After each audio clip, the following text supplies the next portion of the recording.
Hi bro. ఒక brother అయితే క్లబ్లో ఉండే యూజెస్ ఏంటి అని చెప్పేసి మనకైతే క్వశ్చన్ అయితే చాలాసార్లు అడగడం జరిగింది.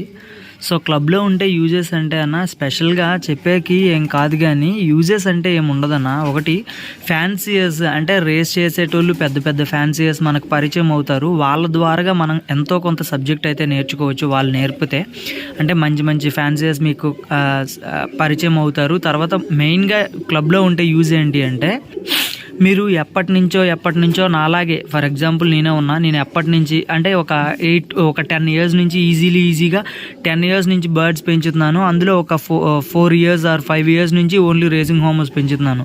కానీ ఇప్పుడు నేను కలెక్షన్ ఎంతో పెట్టుకొని దిగాను మీ అందరికీ తెలుసు. 43 ఆర్ 44 పావురాలు, ఐ థింక్ 45, యావరేజ్గా 45 అనుకోండి. 45 పావురంతో నేను రేస్లోకి అయితే దిగటం జరిగింది. ఇప్పటికీ నేను బర్డ్స్ లాస్ అయింది 29 బర్డ్స్ లాస్ అయ్యాను. సో ఇంకా నా దగ్గర సక్సెస్ఫుల్గా ఆ బర్డ్స్ ఎన్ని అంటే నేను ఆఫ్ చేసుకున్న కొన్ని మిడిల్ డ్రాప్ చేశాను కదా, ఆ డ్రాప్ చేసిన బర్డ్స్ కాకుండా 29 పావురాలు ఇప్పటి వరకు నేను లాస్ అవ్వటం జరిగింది. మీ అందరికీ నేను ఆల్రెడీ వీడియోస్ ప్రతిదీ కూడా వీడియోలో నేనైతే ప్రతిదీ చెప్పడం జరుగుతుంది. మన క్యాబిన్కి సంబంధించి ఏ ఒక్క సీక్రెట్ కూడా నేనైతే ఆఫ్ చేసుకోలేదు.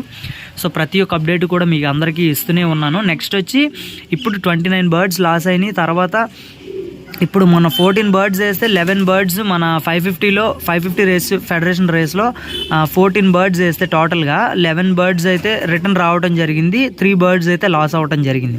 సో ఇప్పుడు మనం క్లబ్లో ఉండటం వల్లే కదన్నా ఇప్పుడు ఇదంతా కూడా మనకి హెల్ప్ఫుల్గా ఉండేది. ఇదంతా కూడా క్లబ్లో ఉండటం వల్లే కదా. సో అది ఆ ఫీల్తో నేను చెప్తున్నాను. సో క్లబ్లో ఉంటే ముఖ్యంగా యూజ్ ఏంటి అంటే ఇప్పుడు ఫర్ ఎగ్జాంపుల్గా మీరు బయట ఎక్కడో ఏదో ఒక ఫ్యాన్సీయర్ దగ్గరికి వెళ్తారు. వెళ్ళిన తర్వాత ఆయన దగ్గర కలెక్ట్ చేస్తే ఆయన ఏమంటారు, ఆ బర్డ్స్ని చూపించి తమ్ముడు ఇది నాది 500 లైన్లోది, 700 లైన్లోది, 1000 లైన్లోది 100% సక్సెస్ లైన్ అని చెప్పేసి మీకు బర్డ్స్ అయితే సేల్ అయితే చేయడం జరుగుద్ది. సో మీకు ఆ క్లబ్ అన్న పేరు చెప్పుకొనైనా అట్లీస్ట్ వాటి తాలూకా స్టామినా, క్యాపబిలిటీ, కెపాసిటీ, ఆ బర్డ్ తాలూకా కెపాసిటీ ఎంత అనేది మీకు క్రిస్టల్ క్లియర్గా తెలుస్తుంది.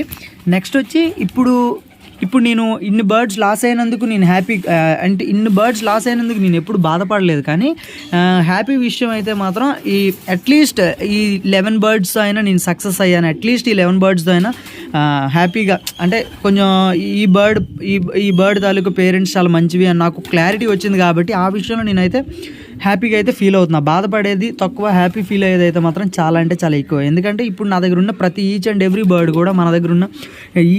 బర్డ్ కూడా సక్సెస్ అయ్యాయి. 500 వరకు సక్సెస్ అయిన బర్డ్స్ అని మనం చెప్పుకోవాలి. ఫర్ ఎగ్జాంపుల్ మిలీ ఉంది. ఇప్పుడు ఆ మిలీ కాదు, అది కొత్తగా తెచ్చిన మిలీలేండి. అది తోటలోది, షెడ్ దగ్గర తోటలో ఐరన్ క్యాబిన్ దగ్గర నుండి తెచ్చుకున్న మిలీ అది. ఆ మిలీ కాకుండా ఇంకో మిలీ ఉంది. దాని తాలూకు ఫుల్ సిస్టర్ వచ్చి మొన్న 10 days తర్వాత వచ్చింది. మీ అందరికీ తెలుసు 500 రేస్కి వెళ్ళే ముందు రోజు అనుకుంటా ఐ థింక్ వచ్చింది. 500 రేస్ కాదు, సారీ 500 రేస్ సంబంధమే లేదు. 500 రేస్ అయిపోయినాక ఒక 4 to 5 days తర్వాత వచ్చింది. అవ్వండి ఈ బ్లూ ఇక ముందు కొంత లోపలికి వెళ్ళిపోయింది. ఇప్పుడు అక్కడ లోపలికి వెళ్ళిపోయింది కదా, అది ఒకసారి మీకు కావాలంటే చెక్ చేసుకోండి. సో అదైతే మీలీ తాలూకు ఫుల్ సిస్టర్. ఇప్పుడు నాకు ఏం క్లారిటీ వచ్చింది, ఇప్పుడు క్లబ్లో రేస్ చేయడం వల్ల నాకు ఏం క్లారిటీ, క్లబ్లో రేస్ అనే కాదు, మీరు సెపరేట్గా లిబరేట్ చేసుకున్న అది మీ చాయిస్. బట్ అందరితో రేస్ చేస్తే క్లబ్లో చేస్తే ముఖ్యంగా ఎస్పెషల్లీ యూజ్ ఏంటి అంటే మీరు మీ బర్డ్స్ అన్నింటితో వెయిట్ కొంచెం డిస్టర్బింగ్ ఉంది. అయితే ఇప్పుడు మీరు సెపరేట్ లిబరేషన్కి క్లబ్ లిబరేషన్కి ఉన్న దాని తాలూకా డిఫరెన్స్ అనేది చెప్తాను, మీరు ఒకసారి అబ్జర్వ్ చేయండి. సో ఇప్పుడు మనం సెపరేట్గా క్లబ్లో కాకుండా మనం సెపరేట్గా ఒక 10 బర్డ్స్ బయట పట్టుకొని వెళ్ళి రిలీజ్ చేసుకున్నాం గైస్, ఒక 400, 500కి. ఇప్పుడు మీ బర్డ్స్లో ఒక 10 బర్డ్స్ రిలీజ్ చేసుకుంటే అందులో మీ బర్డ్స్లో ఒక 8 బర్డ్స్ అనేవి వేస్ట్ బర్డ్స్ ఉన్నాయి. వేస్ట్ బర్డ్స్ అంటే వాటికి హోమింగ్ క్యాపబిలిటీ అనేది చాలా తక్కువ ఉంది. సో 2 బర్డ్స్ వచ్చి మంచి బర్డ్స్ ఉన్నాయి, చాలా స్పీడ్ ఉంటాయి. తర్వాత స్పీడ్ గురించి పక్కన పెడితే హోమింగ్ క్యాపబిలిటీ అనేది చాలా అంటే చాలా బాగుంది ఆ బర్డ్స్కి. సో ఆ బర్డ్స్ని పట్టుకొని ఈ రిమైనింగ్ 8 బర్డ్స్లో అట్లీస్ట్ 6 to 7 బర్డ్స్ అయితే మీ ఇంటికి అట్లీస్ట్ వచ్చేస్తాయి అనమాట. టోటల్గా ఒక 8 బర్డ్స్ 9 బర్డ్స్ వచ్చేస్తాయి. అదే ఇప్పుడు క్లబ్లో చేసినట్లుంటే మైండ్ సెట్ ఉన్న బర్డ్ మాత్రమే మన ఇంటికి అయితే ఖచ్చితంగా వస్తుంది. మైండ్ సెట్ లేని బర్డ్ ఏం చేస్తుంది? ఇప్పుడు మొన్న 500 రేస్లో ఏం జరిగింది, ప్లస్ 300 ప్లస్ బర్డ్స్ మన క్లబ్లో అయితే ఒకేసారి లిబరేట్ చేయడం జరిగింది. అప్పుడు మనం ఏం చేసాం, మన బర్డ్స్ నావి 14 బర్డ్స్, తర్వాత పవన్వి 3 బర్డ్స్, టోటల్గా 17 బర్డ్స్ అయితే రిలీజ్ అయితే చేయడం జరిగింది. సో ఆ 17 బర్డ్స్ ఈ 300 బర్డ్స్ని దాటుకొని ఆ 17 బర్డ్స్ రావాలన్నమాట. సో ఇప్పుడు మన దగ్గరికి వచ్చిన బర్డ్స్ అన్ని 11 బర్డ్స్ వచ్చినాయి. ఇప్పటి వరకు లిబరేషన్ ఎలా ఉంది, ఇప్పటి వరకు లిబరేషన్ ఉన్నట్లే 500లో కూడా లిబరేషన్ ఉంటే నేను ఖచ్చితంగా చెప్పగలను, ఇంకొక 2 బర్డ్స్ ఖచ్చితంగా ఎక్స్ట్రాగా మన ఇంటికి అయితే వద్దును. 11 బర్డ్స్ కాదు, 13 పావురాలైనా అట్లీస్ట్ వద్దును. ఎందుకంటే ఇవి సింగిల్గా మనకి ఎప్పుడు కూడా సింగిల్ లిబరేషన్ అయితే అవుతుంది. ఇప్పుడు 450 వరకు రేస్ చేశాం కదా, అంటే నా ఇంటి పాయింట్ నుంచి, మన పాయింట్ నుంచి నేను చెప్తున్నా, 450 నుంచి రేస్ చేశాం కదా. అప్పుడు ఏం జరిగిందంటే ప్రతిసారి కూడా లిబరేషన్ అనేది ఓన్లీ సింగిల్గా ఓన్లీ మన బర్డ్స్ మాత్రమే సెపరేట్గా రిలీజ్ చేసేవారు. కానీ మన ఫెడరేషన్ రేస్లో ఏం జరిగింది, ఫెడరేషన్లో మనం ఒక 5 బర్డ్స్ ఇచ్చాం, పవన్ ఒక 3 బర్డ్స్, నా ఒక 2 బర్డ్స్. ఈ 5 బర్డ్స్ కోసం అని చెప్పి టోటల్గా ఇప్పుడు ఆ 300 పావురాలతో మన 17 పావురాలు 300 ప్లస్సే ఉంటాయి, ఎక్కువే ఉండవు, 300 దాటి ఉంటాయి. దాటి ఆ 300 పావురాలు ప్లస్ మన పావురాలు మొత్తం కలిపి వదలటం వల్ల ఇప్పుడు మెయిన్ అనుకున్న ప్రతి ఈచ్ అండ్ ఎవ్రీ బర్డ్ కూడా సింగిల్గా ఏ బ్యాచ్తో పెయిర్ అవ్వకుండా, ఏ బ్యాచ్తో కలిసి వెళ్ళిపోకుండా సింగిల్గా వచ్చాయి. కాబట్టి ఈ వచ్చిన 11 బర్డ్స్లో టాప్ ది బెస్ట్ క్వాలిటీ అని నా ఫీల్ అనమాట. నేను అలా ఫీల్ అవుతున్నాను. సో అది గైస్ క్లబ్లో చేయడం వల్ల యూజెస్ అంటే ఇవే ఎస్పెషల్లీ. కాకపోతే డబ్బులు అయితే ఖర్చు అవుతాయి, అది ముందే చెప్తాను. ఒక 10,000 పట్టుకుంటే సరిపోద్ది, ఎక్కువ కాదు. ఒక 10,000 పట్టుకుంటే ఫీజులని అవన్నీ సరిపోతుంది. తర్వాత మీరు ఫీడ్కి సెపరేట్గా, తర్వాత మీకు వాటర్ మిక్సెస్ అని, తర్వాత ఈ ఎక్స్ట్రాగా పౌడర్స్ కానీ ఇంకేమైనా మీరు ఇచ్చుకుంటే వాటికి సెపరేట్గా అమౌంట్ అవుద్ది, అది మీరు పెట్టుకోవాల్సింది. అంటే మేము చేద్దాం అనుకుంటున్నామన్నా, చెయ్యొచ్చా అని చెప్పి ఒక బ్రదర్ అయితే మనకి అడగటం జరిగింది. ఖచ్చితంగా చెయ్యండి, చేస్తేనే మీరు ఇలా ఎన్ని సంవత్సరాలు పెంచుకున్నా మీకు యూజ్లెస్సే. మీ దగ్గర ఏది క్వాలిటీ బర్డు, ఏది నాన్ క్వాలిటీ బర్డ్ అనేది మీకు తెలియదు అనమాట క్లారిటీగా. అది కాకుండా మీరు బర్డ్స్ బయట లిబరేట్ చేసుకోకుండా జస్ట్ క్యాజువల్గా అమ్ముకుంటే బర్డ్ని ఒక 1000 నుంచి 2000, 2500 ఇలా ప్రైస్ అయితే పడుతుంది. మీరు బర్డ్స్ లాస్ అయినా సరే మీరు బాధపడడానికి ఏం లేదు. ఇప్పుడు సక్సెస్ఫుల్గా 500 వరకు ఈచ్ అండ్ ఎవ్రీ బర్డ్ కూడా ఇక్కడ ఉన్నవైతే ఈచ్ అండ్ ఎవ్రీ బర్డ్ చాలా వరకు ప్రతి ఒక్కటి వచ్చినవి అనమాట. సో ఈ బర్డ్స్ని అమ్ముకున్నా సరే మీ లాస్ అయిన బర్డ్స్, ఈ బర్డ్స్ని అమ్ముకుంటే మీ లాస్ అయిన బర్డ్స్ తాలూకు అమౌంట్ కూడా మీరు గెయిన్ చేయగలుగుతారు. అది కాకుండా ముఖ్యంగా మీ క్వాలిటీ అనేది తెలుస్తుంది. తర్వాత నెక్స్ట్ బ్రీడింగ్కి ఏ బర్డ్కి ఎలా కలుపుకుంటే ఎలా ఉంటుంది, మనకి ఏమైనా హెల్ప్ఫుల్ అవుతుందా లేదా అనేది మీరు ఒకసారి రేస్ చేస్తే దాన్ని బట్టి మీకైతే ఒక క్లారిటీ అయితే వస్తుంది. నాకు మొన్నటి వరకు ఏ బర్డ్ దేనికి పేరు చేయాలి ఏంటి అనేది నాకు క్లారిటీ లేదు. సో ఇప్పుడైతే టోటల్గా నాకు తెలిసినంత వరకు ఒక 8 to 9 పెయిర్స్ ఒక బ్రదర్ హెల్ప్తో మనమైతే పేరింగ్ చేసుకోవడం జరిగింది. నెక్స్ట్ వచ్చి నేను సొంతగా ఒక 5 to 6 పెయిర్స్ నేను ట్రై చేద్దామనేసి సొంతగా నేనైతే కలుపుకున్నా, ఆ బ్రదర్ హెల్ప్ లేకుండా నేనైతే సొంతగా పేరు చేసి దీని తాలూకు అవుట్పుట్ కూడా చెక్ చేద్దామని చెప్పేసి నేనైతే ఇప్పుడు ప్రెజెంట్ అయితే రెడీ అవుతున్నాను అనమాట నెక్స్ట్ ఇయర్ కోసం.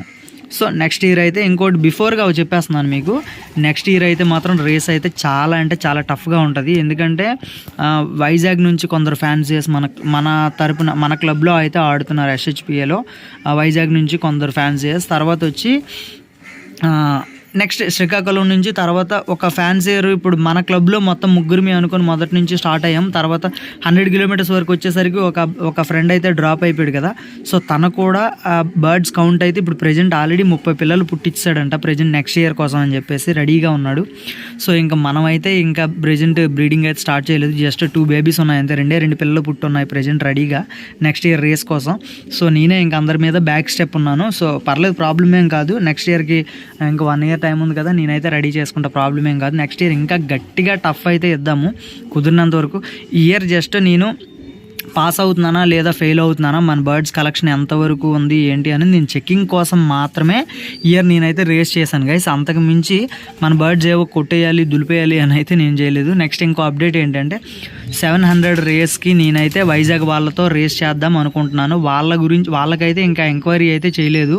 మనం 700 రేస్కి నేనైతే పార్టిసిపేట్ చేస్తున్నాను, వాళ్ళతో పాటు వాళ్ళ క్లబ్లోనే డైరెక్ట్ రేస్ చేస్తున్నాను. సో మనకేమన్నా ప్లేస్మెంట్స్ వస్తాయా లేదనేది ఇప్పుడు ప్రెజెంట్ తెలిసిపోతుంది. ఎందుకంటే మనకు ఛాన్స్ లేదు, చాలా కష్టం. ఎందుకంటే వైజాగ్ వాళ్ళందరూ కలెక్షన్ అయితే చాలా అంటే చాలా గట్టిగా పెట్టుకుంటారంటే పెద్ద అమౌంట్లు పెట్టి కొనుక్కున్న పేరెంట్స్ తాలూకు బేబీస్ అవన్నీ కూడా ఫ్లై అవుతాయి. సో వాళ్ళందరిలో మనం కూడా పోటీ ఇస్తే సూపర్ అని నేను అనుకుంటున్నాను. ప్రజెంట్ అయితే అప్డేట్ అని అడుగుతున్నారు కాబట్టి చెప్తున్నా. రేస్ అయితే శనివారం బాస్కెటింగ్ అయితే శనివారం ఉంది. నెక్స్ట్ రేస్ది 750 ఆర్ 800కి వస్తుందో మనకు తెలీదు మన ఇంటి దగ్గర నుంచి. సో అదైతే